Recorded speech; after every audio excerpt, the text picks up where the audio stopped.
Vamos a dar inicio con la primera charla que tenemos programada en la agenda de esta mañana, que es sobre cadenas de suministro y comercio internacional. Son dos expositores que tenemos, uno presencial y tenemos a la señora Rebecca Greenspan conectada. Si gusta, les presento a don Chester Zelaya, quien es vicepresidente senior de la empresa Edwards Life Sciences, que si gusta nos puede acompañar aquí en el escenario, y también tendremos a la señora Rebecca Greenspan, secretaria general de la Conferencia de las Naciones Unidas sobre Comercio y Desarrollo, UNTAC, quien también ya la tenemos conectada y la tenemos en vivo, a quien le voy a dar el pase. Muy buenos días, doña Rebecca, gracias por acompañarnos en esta edición 25 del Congreso de Industriales. Aquí ya hay, no sé, como unas 300 personas presenciales. Entonces le damos los muy buenos días para nosotros, buenas tardes para usted. Muchísimas gracias. ¿Me oyen bien? Sí, la escuchamos perfecto. Perfecto, muchísimas gracias. Bueno, primero permítame saludar al ministro de Economía, a Enrique Egloff, a Álvaro Jenkins, a Pedro Beirute, a Chester Zelaya. Me hubiera gustado mucho estar con ustedes hoy ahí. Había planeado, de hecho, estar personalmente, pero desgraciadamente tareas que me ha impuesto el secretario general me impidieron estar a tiempo para poder viajar a Costa Rica, aunque hubiera sido ese, pues, mi deseo. Pero muchísimas gracias por esta invitación, querido Enrique. Muchas gracias por volverme a invitar a este Congreso de los Industriales. Bueno, déjeme comenzar por el comercio internacional y catalogar lo que estamos viviendo como una montaña rusa, ¿no? Los últimos años han sido una montaña rusa para el comercio internacional, y no hablo solo de los altibajos que ha sufrido el comercio internacional, especialmente por el COVID-19, por la pandemia, por los cierres a los que nos vimos obligados para poder enfrentar la pandemia, sino me refiero también a una montaña rusa por la velocidad y la intensidad con la que se han producido los cambios. Si recuerdan ustedes, en el 2019, una de nuestras principales preocupaciones que expresamos de distintas maneras se dio en el ámbito comercial por la tensión entre Estados Unidos y China.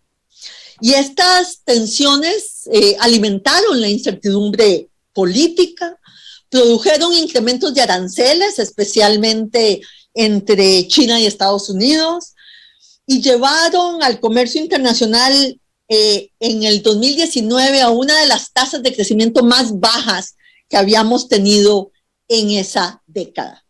Pero la montaña rusa, nosotros creímos que esa era la montaña rusa. No, la montaña rusa apenas comenzaba, ¿no? A principios del 2020 llegó el COVID y todo cambió. Nuestras vidas cambiaron, nuestras economías se vieron alteradas, el comercio internacional de manera muy especial porque se contrajo bruscamente como consecuencia de los confinamientos y de la contracción de la demanda y de la disrupción en la oferta. Los cierres de puertos, las disrupciones logísticas, las restricciones transfronterizas, entre otros, afectaron enormemente el comercio internacional. Y aquí, en realidad, llega un elemento inesperado para los pronósticos, que fue la resiliencia. Porque la verdad es que si vemos esto en el 2020, el comercio internacional se contrae bruscamente, pero se contrae menos que lo que había sido pronosticado por los especialistas, ¿no? A principios del 2020, algunos pronósticos indicaban que el comercio internacional se iba a contraer entre un 10 y un 30%. Afortunadamente, esos pronósticos fueron más pesimistas que la realidad, y en el 2020 el comercio disminuye solo un 9%, lo que muestra una gran resiliencia. Y además, en el 2021 se comienza una recuperación bastante acelerada del comercio internacional. Ahora, déjeme ser cautelosa con la palabra recuperación, porque el comercio se recuperó a escala global, pero hubo marcadas diferencias de velocidad y de magnitud entre países y entre regiones. En general, las economías avanzadas y Asia Oriental experimentaron una recuperación mucho más rápida que lo que experimentaron otros países en desarrollo, la mayoría de los países en desarrollo, con excepción de Asia Oriental, y de los, por ejemplo, de los pequeños países en desarrollo insulares que se vieron mucho más afectados por el COVID-19 y que además tuvieron una recuperación mucho más lenta. La recuperación, por tanto del comercio como del crecimiento, fue lo que llamamos una recuperación divergente. Por primera vez en las últimas décadas, pues los países más avanzados crecieron más aceleradamente en esa recuperación que los países en desarrollo. En realidad, las economías avanzadas comenzaron a crecer varias veces las tasas de los países en desarrollo. Y en cuanto al comercio, también, ¿no? El valor del comercio en el 2021 se recuperó, pero yo creo que vale la pena hacer la observación de que el valor del comercio mundial alcanzó un valor récord en el 2021, un incremento del 13% en relación con los niveles anteriores a la pandemia, pero el aumento se debió no a un aumento del volumen, sino a un aumento de los precios. O sea, ya comenzábamos a ver una de las crisis que estamos sufriendo hoy, de un aumento muy importante de los precios, de una inflación generalizada que contribuyó al valor del comercio, como digo, por precio y no por volumen. Y esta tendencia es la tendencia que vemos que se continuó en el 2022. Y en el 2022, como voy a decir más adelante, las cosas se han complicado más con la guerra en Ucrania. Pero antes de hablar de este punto, déjenme hablar de cuáles fueron los principales cambios que vimos en los patrones del comercio internacional. Y déjenme ver la hora para no pasarme del tiempo que me han dedicado. Bueno, entonces, como veamos los cambios en los patrones del comercio internacional. Bueno, como dije, en los países en desarrollo, los países donde ha gravitado la recuperación del comercio es Asia Oriental. Durante la pandemia, China aumentó aún más su participación en las exportaciones mundiales de bienes, con un 15%.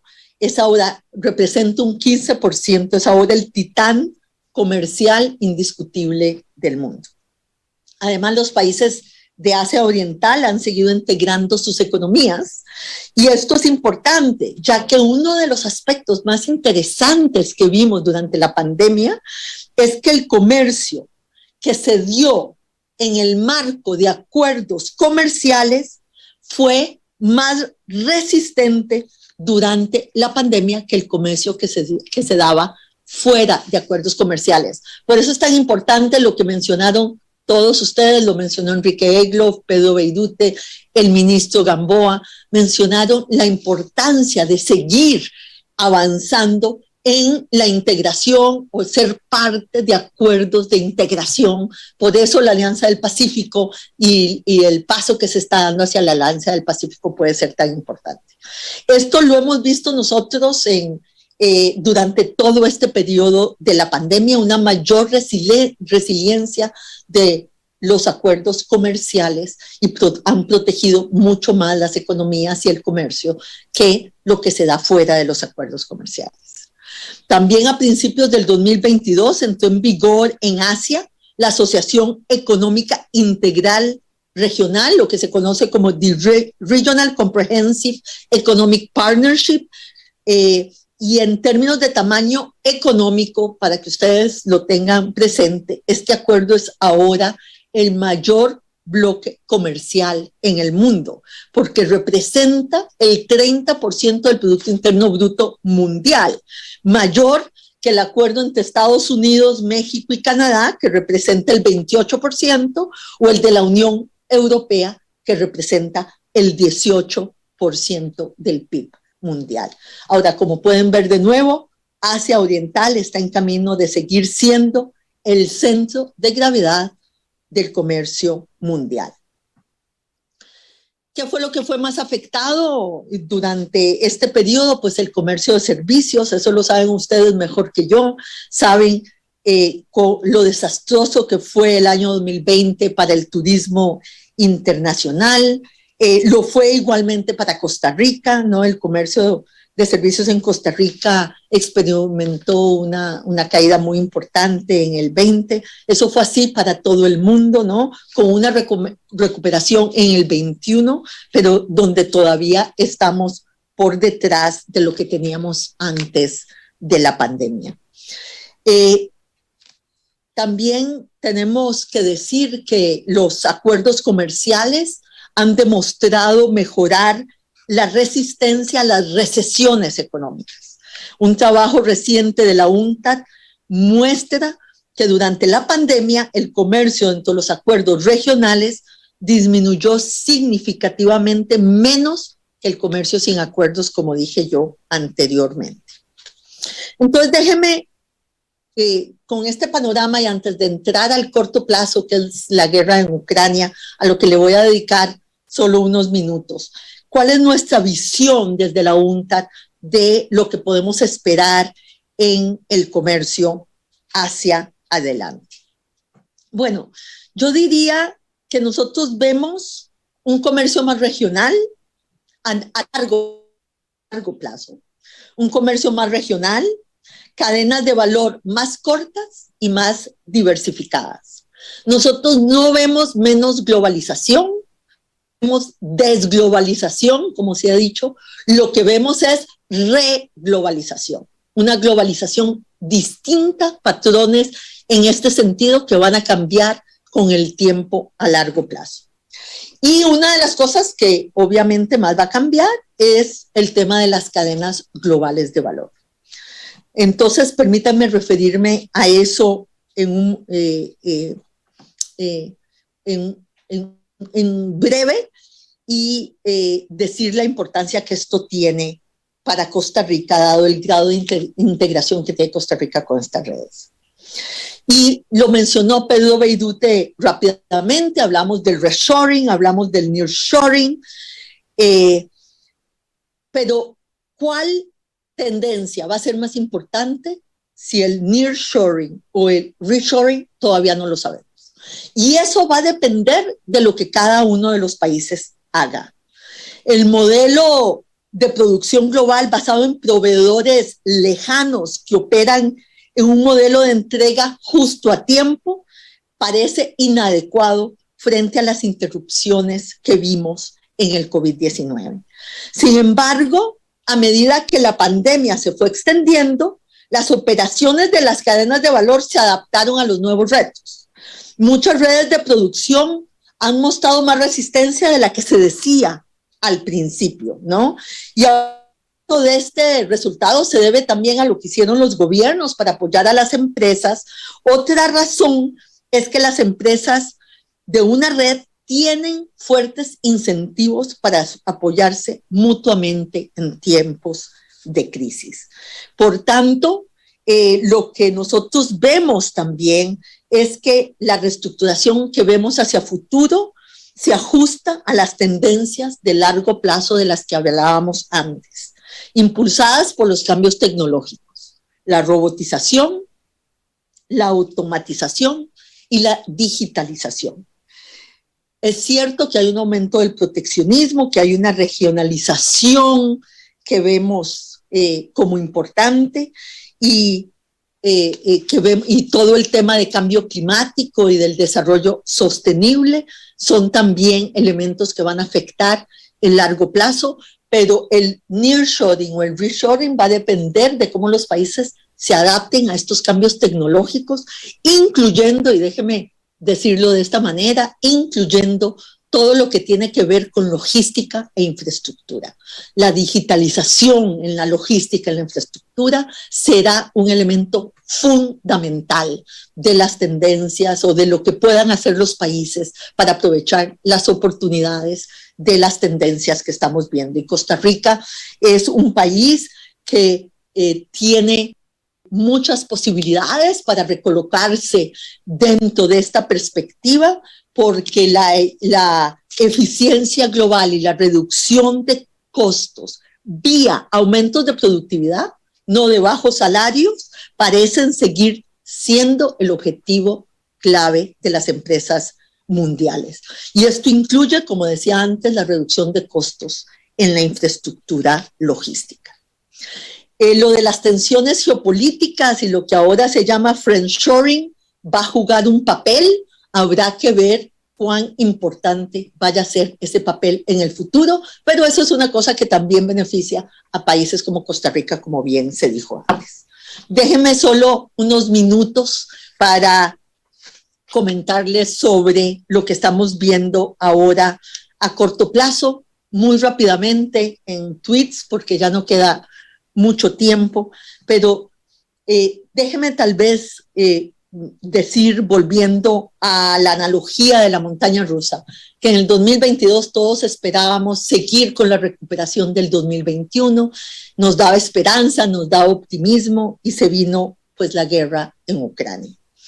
Y esto paró la tendencia comercial positiva que veíamos para el 2021.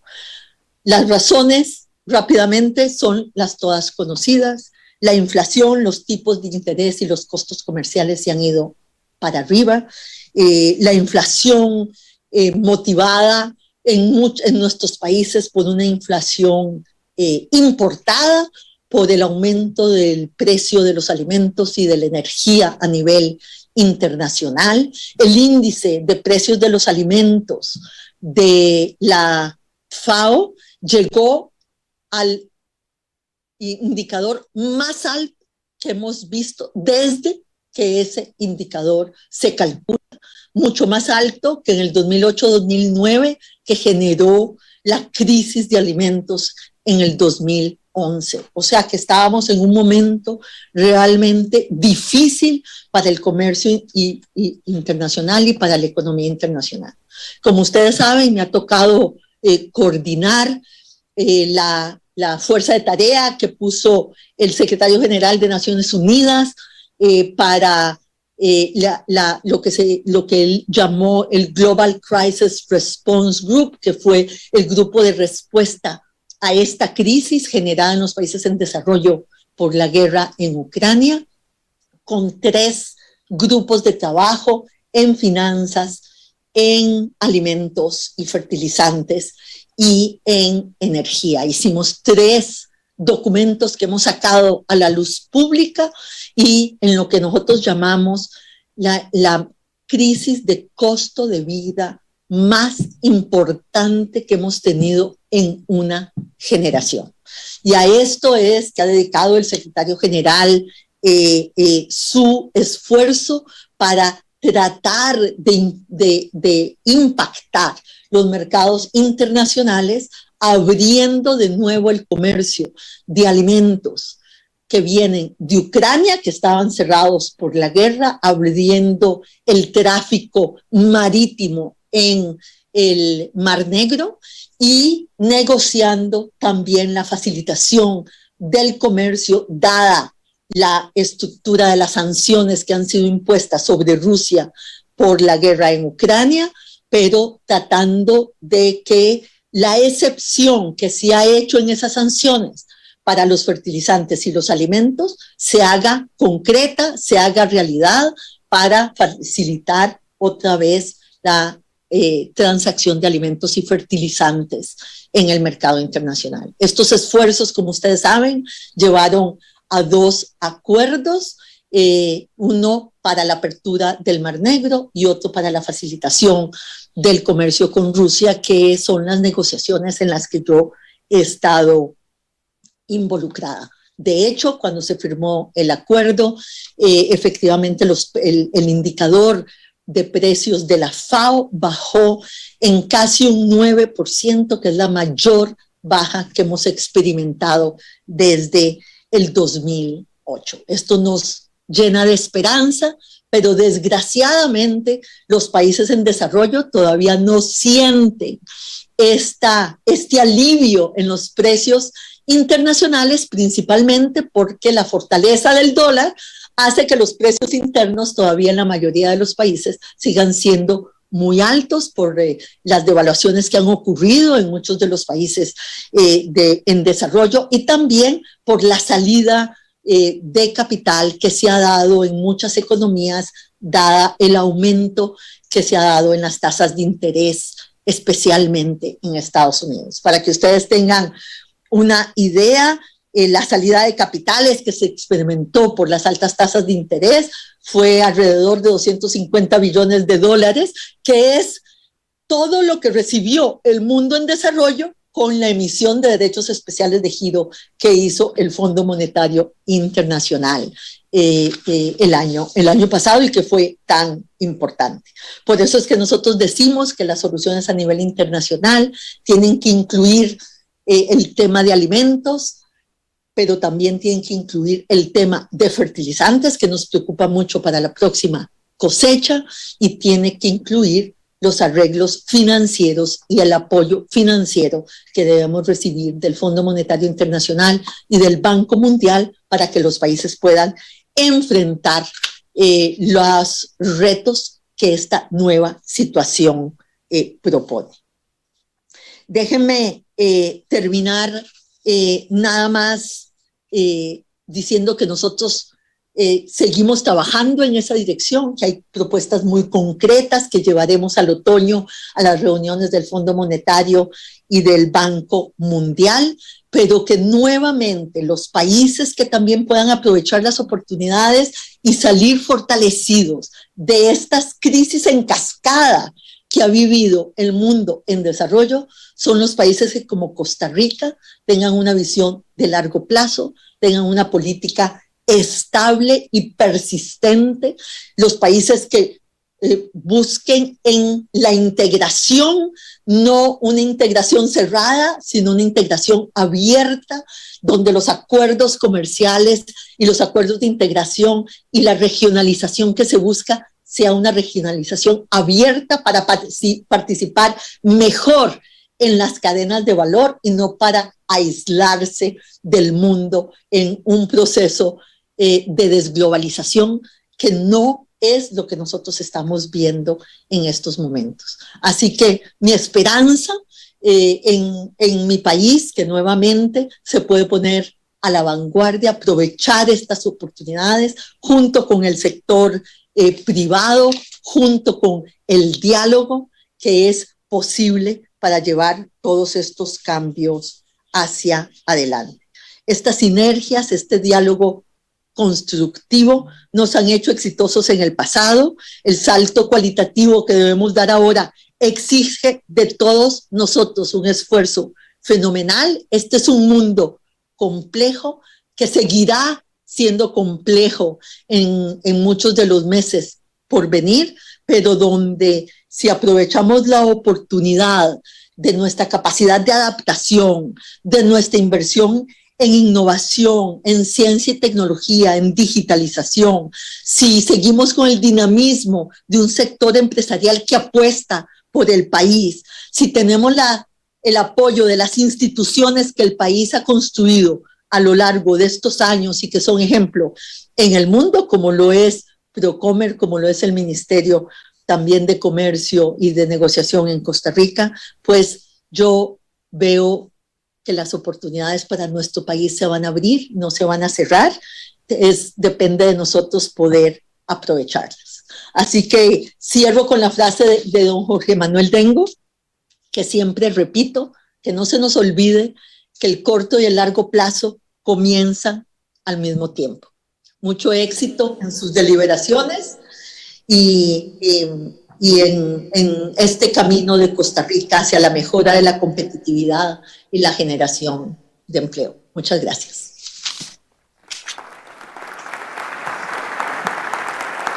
Muchísimas gracias a la señora Rebeca Greenspan por habernos acompañado en esta edición 25 del Congreso de Industriales. Sabemos que su agenda es bastante complicada y por eso realmente agradecemos su participación en esta intervención. Y como complemento de esta charla, Cadenas de Suministros y Comercio Internacional, ahora vamos a escuchar al señor Chester Zelaya. Como les dije, él es el vicepresidente senior de la empresa Edwards Life Sciences. Don Chester. Muchas gracias. Buenos días. Muchas gracias. Buenos días. Primero que todo, don Enrique, Sergio, un verdadero placer estar acá. Muchísimas gracias por la invitación. Señores ministros, viceministros, representantes de diferentes cámaras, representantes internacionales, muchas gracias por estar aquí el día de hoy. Y bueno, déjenme empezar con una breve mención a qué es Edwards Life Sciences. Posiblemente muchos de ustedes saben, yo soy costarricense, creado en Guadalupe, Moravia, Coronado, profesional de la Universidad de Costa Rica y tengo alrededor de 12 años de vivir fuera del país por razones profesionales. Desde hace 6 años estoy asociado a la empresa Edwards Life Sciences, que es una empresa que tiene más de 60 años de existir, es una empresa que está basada en Irvine, California. Y déjeme darle solo algunos pequeños datos. Es una empresa que ya se está convirtiendo en algo grande, es una empresa de 5.4 billones de dólares que ha venido creciendo entre 10 y 15% por año por los últimos 10 años. Es una empresa líder en el mercado mundial en productos para personas con problemas estructurales del corazón, entonces estamos en un área muy delicada. Tenemos alrededor de 16,000 empleados alrededor del mundo. Y ya más del 50% de nuestros empleados son generación Z o generación Millennium. O sea que somos una empresa muy joven. Orgullosamente, ya aquí en Costa Rica pasamos de los 2,000 empleados. Ya tenemos más de 2,000 empleados en nuestra planta en la Lima de Cartago y estamos muy orgullosos de lo que ha logrado el talento nacional. Además, más del 80% de nuestros 16,000 empleados participan en actividades de caridad o de proyección a la comunidad anualmente, lo cual nos hace una empresa muy progresista en este sentido. Alrededor del 18% de las ventas de Edwards son dedicadas a innovación y desarrollo, lo cual está muy por encima de muchos de nuestros competidores más grandes y de muchas de las empresas con las que competimos.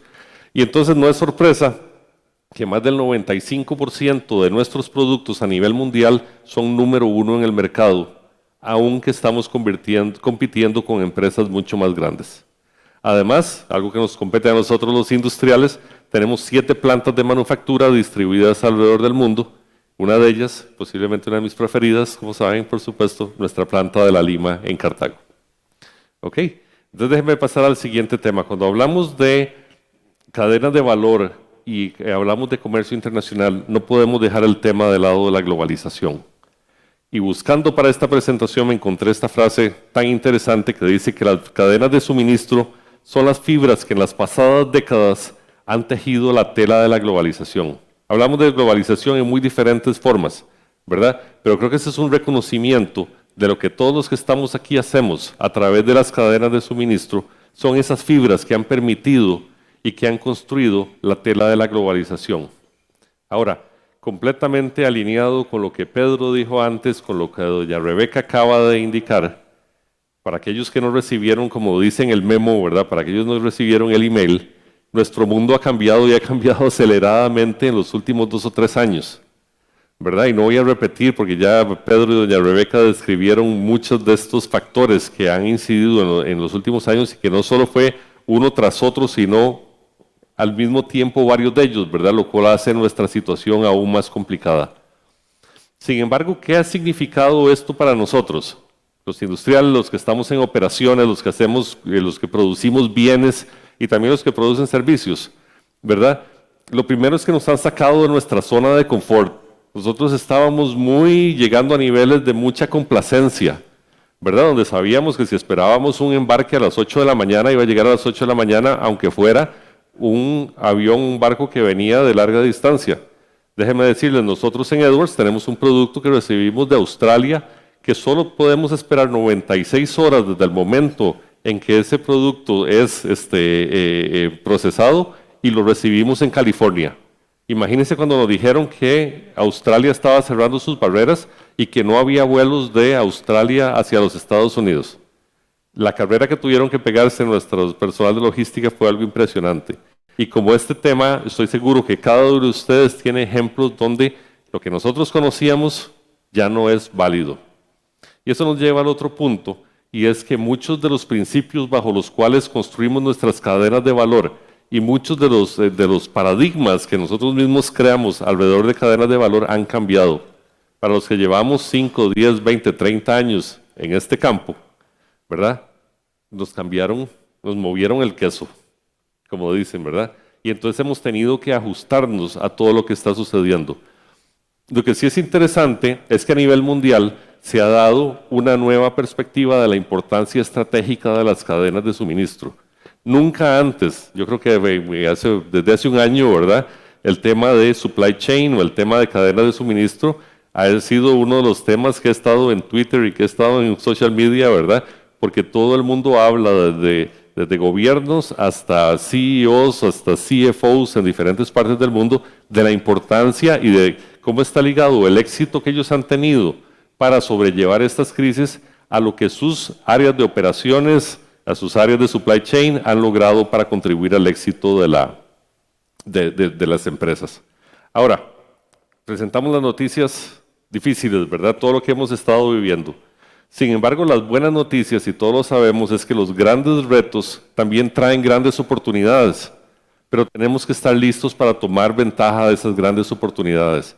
Y creo, como lo voy repitiendo a través de esta presentación, que en Costa Rica estamos especialmente preparados y estamos especialmente ubicados para poder tomar ventaja de muchas de estas grandes retos que se nos están presentando. Les hablaba antes que muchos de estos paradigmas, muchos de estos principios han cambiado. Y esto pues voy a tomar lo que habló doña Rebeca y llevarlo todavía a un nivel más abajo, que es muy específico para los industriales, que es muy específico para las personas que estamos en este mundo. El primero de ellos es la globalización. Por los últimos 20 o 30 años, nosotros hemos aprendido que solo las cadenas de suministro globales alcanzarán el éxito. Si nosotros no estábamos involucrados en esas grandes cadenas de suministro, no necesariamente íbamos a estar en el centro de la acción, ¿verdad? Y esto está cambiando. ¿Cómo está cambiando? En el sentido de que nuevas tendencias buscan alternativas con enfoque local o regional.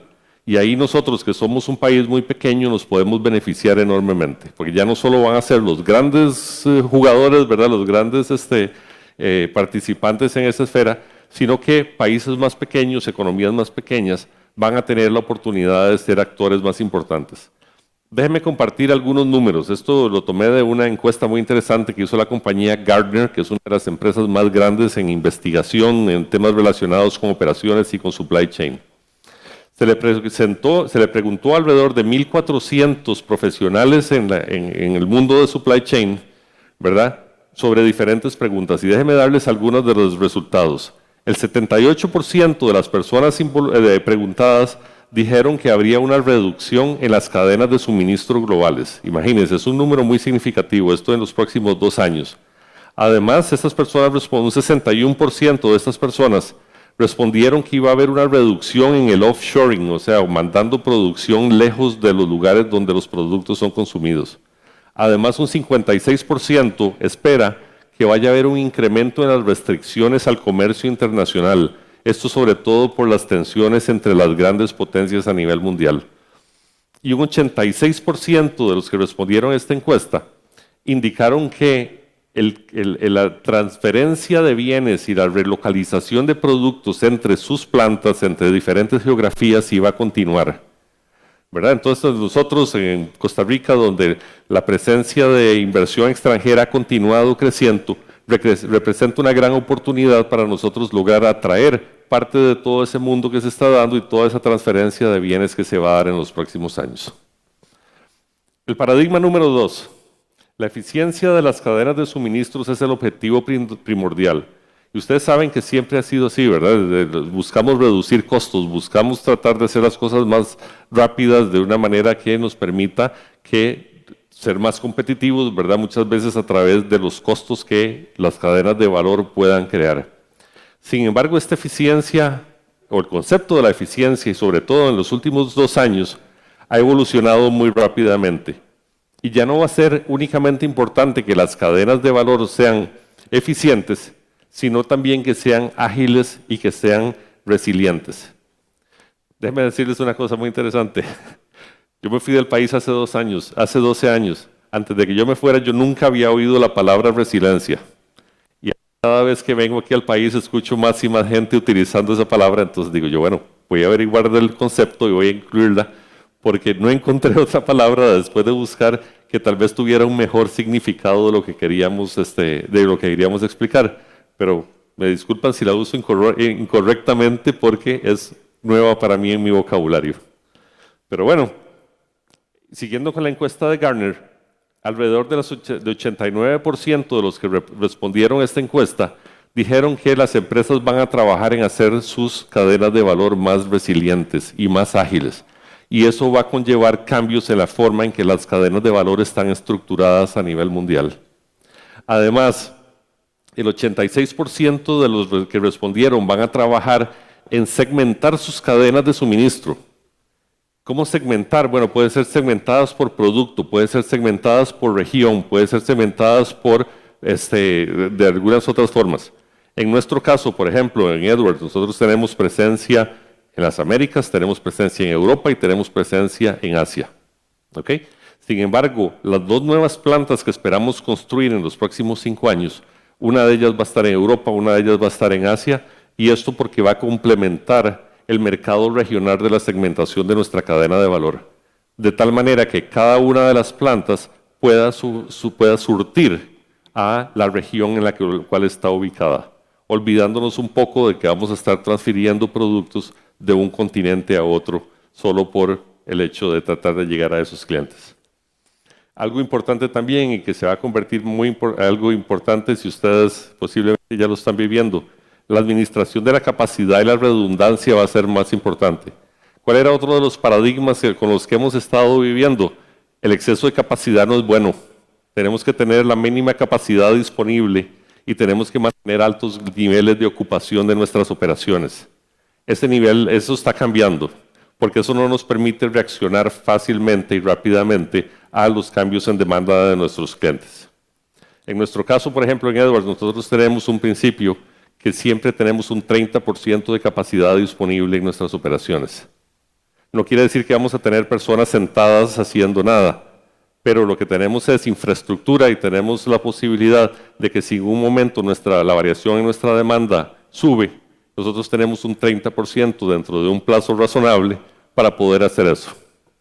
Y no solo en nuestras operaciones, sino que ahora le estamos pidiendo a nuestros suplidores que ellos también tienen que tener un 30% de capacidad disponible en caso de que sea necesario, ¿verdad? Y con el tema de la redundancia, que también ha sido otro principio, ¿verdad?, por muchos años, donde es mejor centralizar la producción de algunos bienes en ciertos lugares para lograr la especialización, ¿verdad?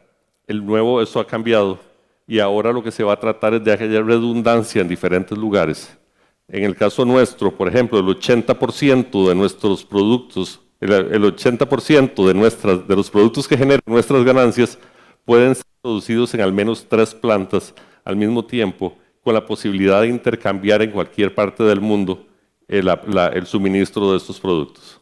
De esa manera, y déjenme decirles, eso fue una de las principales razones por las cuales nuestro nivel de servicio en los últimos 3 años se mantuvo por encima del 99%, porque teníamos no solo la capacidad, sino la posibilidad de tener redundancia en nuestras plantas a nivel global.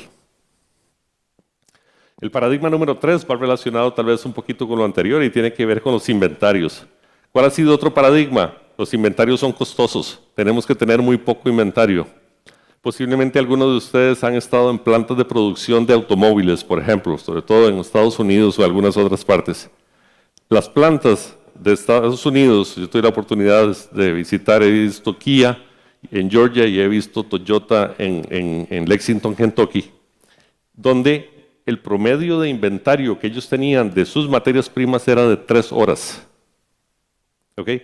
Del componente que más tenían son los chasis la carrocería pintada de los carros, de los cuales tenían 10 horas de inventario. Imagínense con todos los contratiempos que las cadenas de suministro han tenido, lo difícil que es mantener una planta donde cada 59 segundos está saliendo un carro funcionando, teniendo solo 3 o 4 horas de inventario. Entonces, ¿qué es lo que está sucediendo? Bueno, las compañías están reconsiderando esto y aunque es caro porque estamos ligando capital efectivo a los inventarios, muchas de las compañías del mundo están aumentando sus niveles de inventario para mantener una cierta estabilidad en lo que están haciendo. Entonces, de acuerdo a una información de The Economist, 80% de las más grandes compañías del mundo están aumentando sus inventarios y 3.000 de estas compañías ya han aumentado inventarios por más de 850 millones de dólares. Como les decía antes también, cuando hablamos de inventarios, ya no es solo importante pensar en nuestros suplidores primarios, ¿verdad? Posiblemente ustedes tienen la misma experiencia.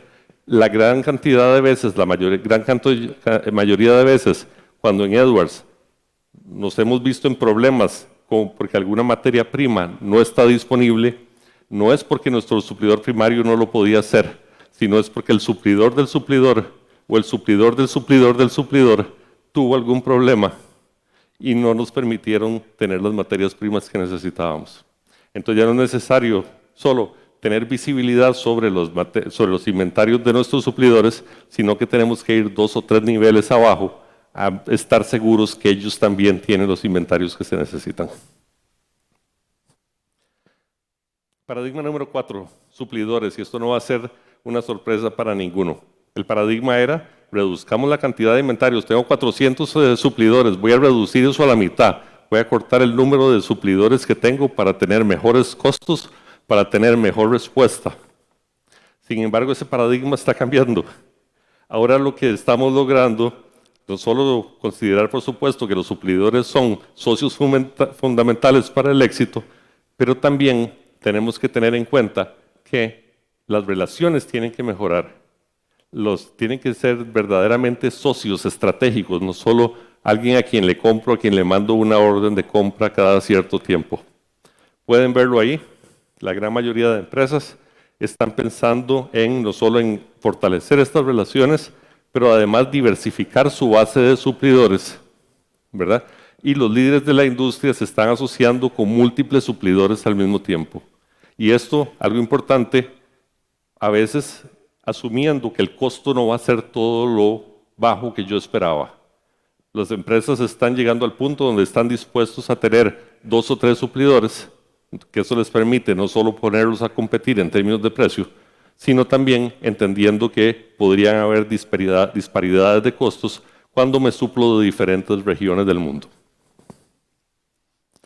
El paradigma número 5 tiene que ver con costo. Todos lo sabemos, la gran mayoría de las empresas, ¿qué es lo que se nos pide?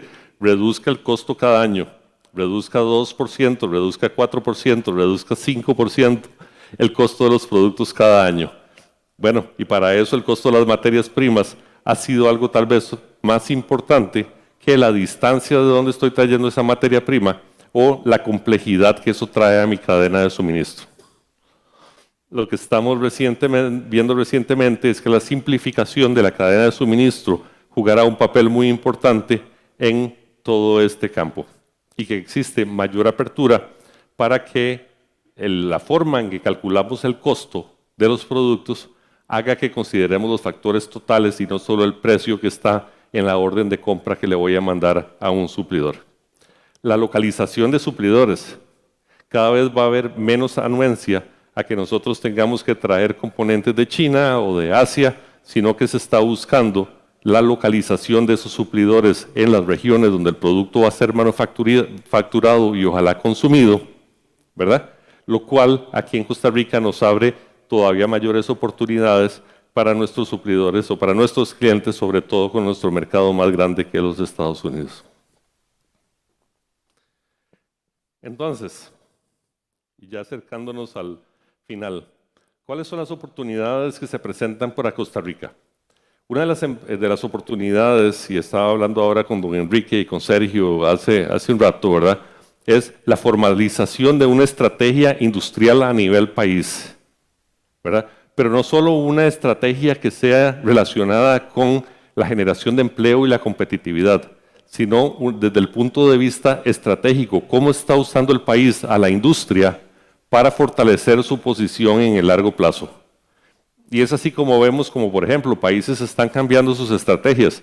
Estados Unidos acaba de aprobar 68 o 70 billones de dólares para traer de vuelta la industria de los microchips, ¿verdad? Vemos cómo países están invirtiendo en la producción de baterías para vehículos eléctricos, ¿verdad? Entonces han convertido su estrategia industrial en parte de su estrategia, como parte de su estrategia país para el desarrollo de largo plazo. Lo mencionó Pedro, lo mencionó doña Rebeca también, aprovechar la coyuntura actual y tomar ventaja de las tendencias de nearshoring, que dijimos, ¿verdad?, es traer las cosas más cerca, y la otra de friendshoring, que es cuando se dan alianzas entre países que comparten los mismos valores.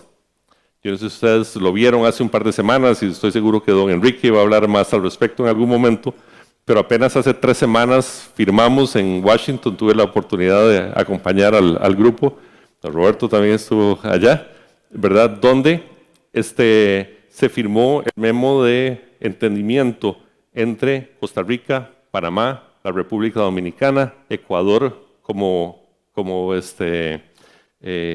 observador y los Estados Unidos para formar una alianza que va a permitir agilizar muchos de estos temas de friendshoring y de nearshoring. Y no voy a ir por esta lista porque es una lista grande de beneficios que ofrece el nearshoring y el friendshoring, no solo de menor tiempo de tránsito, reducción de la huella de carbono para aquellas compañías que están haciendo compromisos de largo plazo, ¿verdad?, para reducir sus emisiones. Entre más corta la distancia, menores las emisiones. Reducción de gastos de transporte, mayor velocidad al mercado en productos nuevos, la oportunidad de mejorar aspectos relacionados con la propiedad intelectual y muchos, muchos otros, ¿verdad? Entonces, ese es el otro punto. Y la otra gran oportunidad que considero que se sigue abriendo para Costa Rica es continuar fortaleciendo la formación de clústeres y sectores claves de la economía y acelerar los encadenamientos a todos los niveles. Como les decía antes, ya solo el suplidor primario no es el más importante. Tenemos suplidores secundarios, tenemos suplidores terciarios, que si ellos fallan, igual todos vamos a fallar en la cadena. Y el lograr esos encadenamientos en nuestro país va a hacer que podamos ser más exitosos. Entonces, en resumen, el mundo ha cambiado, existen muchísimas cosas por las cuales preocuparnos, pero a la vez se abre una gran cantidad de oportunidades. Y yo dudo, por lo menos cuando pensamos en los mercados de las Américas, que haya un país que esté mejor posicionado y mejor preparado para tomar ventaja de algunas de esas oportunidades que Costa Rica. Así que trabajemos todos juntos para lograr capitalizar algunas de esas oportunidades para el éxito futuro de nuestro país. Muchas gracias.